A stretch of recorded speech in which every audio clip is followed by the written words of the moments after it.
I feel like I'm standing on the shoulders of my ancestors. I feel like I'm being a voice for those who had their voices stolen from them. I'm doing this work to honor the people that came before me who had their freedom taken away, and so I'm using my freedom to create a difference.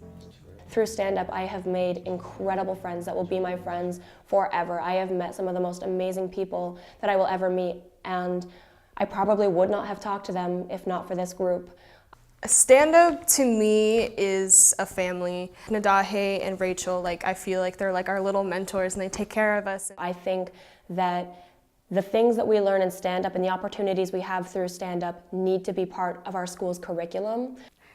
It's being able to stand up and do what you feel is right. Everything that I stand for is sort of like I can learn more about it and I can express how I feel, which living in a town like what I live in, I don't normally get to express how I feel a lot. So stand-up is just a place where I can be myself and it means a lot to me. I've learned so much from it. A lot of people seem to think that this group is against the white community, the predominantly white community, like we are hating on groups of people. But our jobs here is to spread love and knowledge, and we're trying to create a safe place for students of color, for students belonging to any minority in Hazen, because there is a feeling of oppression in our school and our community, and stand-up is a way for us to raise our voices, to be heard, and to feel like we belong somewhere. In stand-up, we talk about history and culture, about racism, heterosexism. We're starting to learn about circle process, which is a Native American way of healing communities. We've really, I think, raised awareness about just the issues that we do have in school, because I think before the group was started, nobody really was aware of how much racism, how much transphobia, how much sexism was prominent in the school, except for the people that were targets of it. In January, we went to DC for the Women's March. That was the best experience of my life. It was great. There was so many people that had the same goal and the same mindset. It was just all worlds coming together. We were all fighting for what was right and what we believed in, and you could just feel the energy in the air when we were marching. It was like, you can't even put it into words. That's just kind of how I wish the world was. It was more like that. We're not the only ones fighting, especially going down to the Women's March and seeing millions of people across the world saying we're not alone and we're ready to stand up. And through all these activities, we're learning how to make our community better. Homophobia and transphobia are huge in our school. We hung up the Gay Straight Alliance posters and they were immediately torn down. I don't think that they really understand what it feels like to be trans and what it feels like for people to not use your proper pronouns. You can't just see one experience and think that's how everybody there is. In terms of this whole what bathroom they should be able to use, it's just like when we had colored and white only bathrooms. I think that when you go outside the box of what's considered normal with gender and sexuality, it's a really powerful and hard thing to go through. As long as people continue to come out and be different, things will get better and things will be more diverse. Rape culture is a huge problem within our society, and what rape culture is the normalization of sexual abuse and sexual assault and making it seem as though it is normal and it's okay. I would really like to see rape culture change and the ideas of sexual harassment change. There is so much sexual harassment in Hazen and sexism in Hazen. And so maybe if we started teaching our women to love themselves and take care of themselves, and this world would look a lot different. So some of the issues that have happened in this community just this past year, a close friend of mine was actually attacked physically and called the N-word when he was just walking down the street. We've had people have dead black cats left on their doorsteps. There have been violent acts of racism and bigotry and homophobia that have happened in our quiet, quaint little communities. It just surprises me that someone can be treated differently based off of something that you can see, based off of a skin color. In my community and at Hazen, I've seen a lot of racist jokes being thrown around. I've heard a lot of racist slurs against students. I know one girl who was on the basketball team, and she was constantly being bullied for being black. When I think about racism, I think about the fact that when we, as a basketball team, play another team with the majority of black players on the other team, it's immediately assumed that it will be a violent game, or that they're gonna beat us up after, or that they're better players. A microaggression is an often unintentional reinforcement of a negative stereotype. For example, saying something like, "Oh, you're really pretty for a black girl." Well, that's assuming that black girls aren't really pretty. Like racism and sexism and how it can take on many different forms.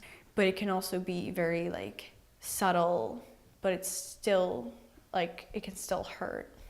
When I see the Confederate flag, it strikes immediate fear in my heart. I see my ancestors who were lynched and burned and tortured under that flag. I see hatred, I see intolerance, I see bigotry. It is a symbol of fear. Black race is founded on blatant denial, squeeze economics, subsistence survival, deafening silence and social control. We have GSA posters up in the school, and people have been saying, "Oh, how come this is okay, but the Confederate flag isn't?" Well, it's thousands of people haven't died because of GSAs or because of being proud of who you are, but thousands of people have died under the Confederate flag. Old time bureaucracy, drugging the youth. Black rage is founded on blocking the truth. Murder and crime.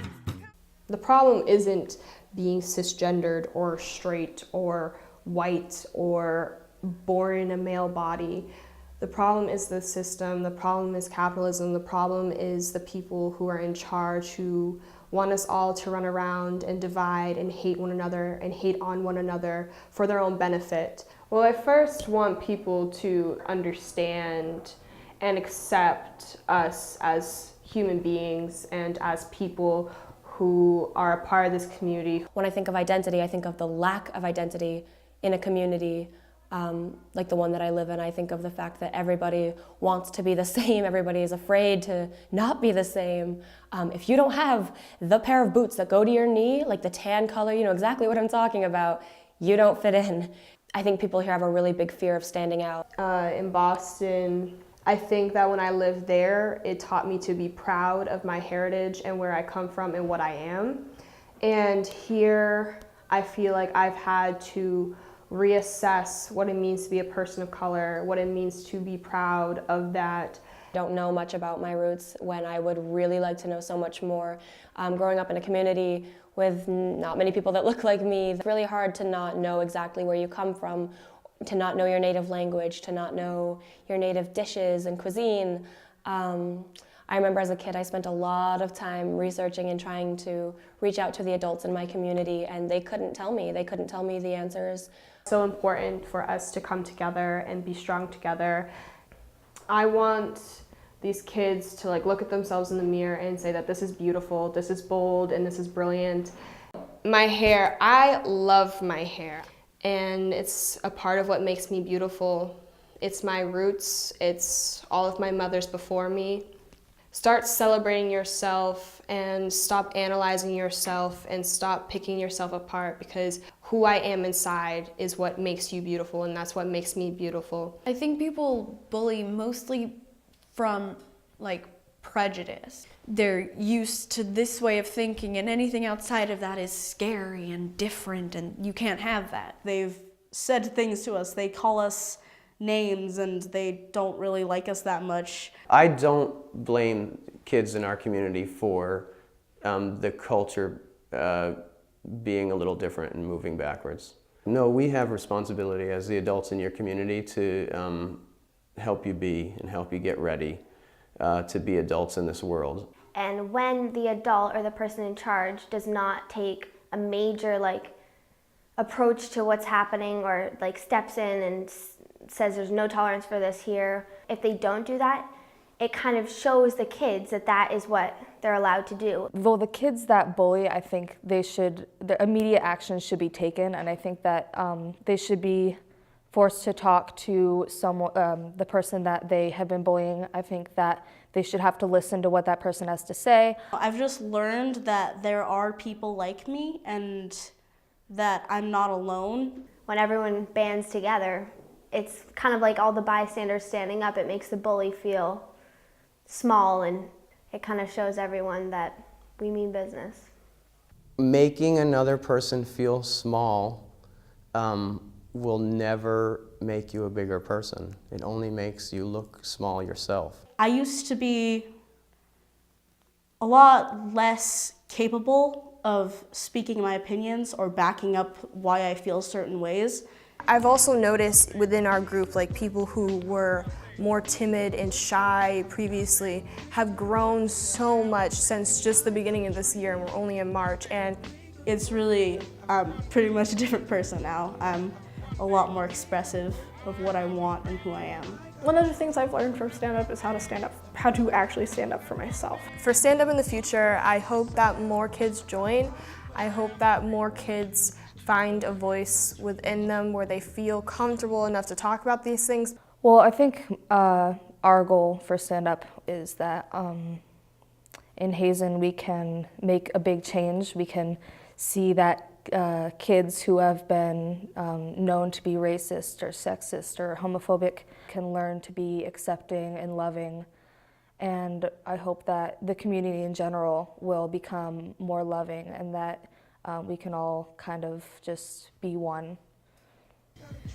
The school and the administration in the school they need to stop trying to kind of go into it gently and trying to change things gently. It has to be a big movement, and it has to happen. It's not gonna happen over time, it has to happen now.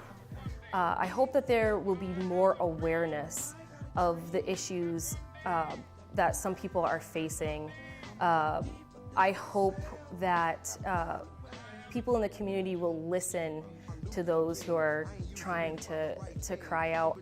I hope that we can grow. I hope that the messages of love and togetherness and unity that we are trying to teach our students will spread into the greater community, and that this will be a better place to live for everyone.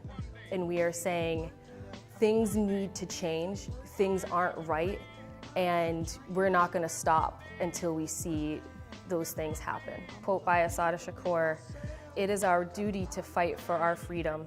It is our duty to win.